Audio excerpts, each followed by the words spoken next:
આપ વ્રત કરનારા છો, જપ તપ યજ્ઞ સ્વાધ્યાય ક્રતુ. મારા બાળકનું નામ શું છે? ક્રતુ. ક્રતુ નામ છે. ક્રતુનો અર્થ થાય છે યજ્ઞ કરાવનાર અને યજ્ઞ કરનારા. એટલે હે બ્રાહ્મણો, તમે યજ્ઞ કરો છો અને યજ્ઞ કરાવનારા છો, એટલે અમે તમને અહીંયા બોલાવ્યા છે. હારા જોઈને નહીં તો અહીંયા પધાર્યા છો, તમારી અપેક્ષા છે તમારી પાસે. કે તમારી અપેક્ષા હોય ને, શું કામ અપેક્ષા હોય? કે બ્રાહ્મણો વિદ્યાને જાણનારા હોય, પોતે વેદને ભણતા હોય, અને એ બ્રાહ્મણો તમારા આંગણે આવે એટલે તમને એવી અપેક્ષા હોય કે એ બ્રાહ્મણો મારા ઘરમાં આવીને અમને આશીર્વાદ આપે, અને એ આશીર્વાદથી અમારું કલ્યાણ થાય, અમને પુણ્યની પ્રાપ્તિ થાય, એવો તમારો ભાવ હોય અહીંયા. તો એ નિમિત્તે બ્રાહ્મણો આવ્યા છે. એટલે બ્રાહ્મણોને તમારે પૂછવાનો અધિકાર છે. આ બધું તમારે બોલવાનું હોય.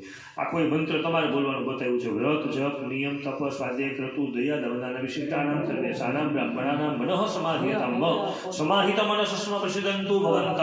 ત્યાં સુધી તમારે બોલવાનું કે બ્રાહ્મણો, આ બધું તમે જાણનારા છો, મારા આંગણે પધાર્યા છો. હું આપને પૂછું છું કે આપ આંગણે આવીને પ્રસન્ન તો છો ને? તમારા આંગણે આવ્યા છો, રાજી છો ને તમે? આવું પૂછવાનું હોય. એટલે બ્રાહ્મણો તમને હવે ચોખા છાટીને કહે છે કે અહમ પ્રસન્નાશ્રમ, હે યજમાન, અમે તમારા આંગણે આવીને અહીંયા પ્રસન્ન છીએ. એટલે મહારાજ તમને ચોખા છાટે. અહમ પ્રસન્નાશ્રમ પ્રસન્નાશ્રમ પ્રસન્નાશ્રમ. ઓમ શાંતિ.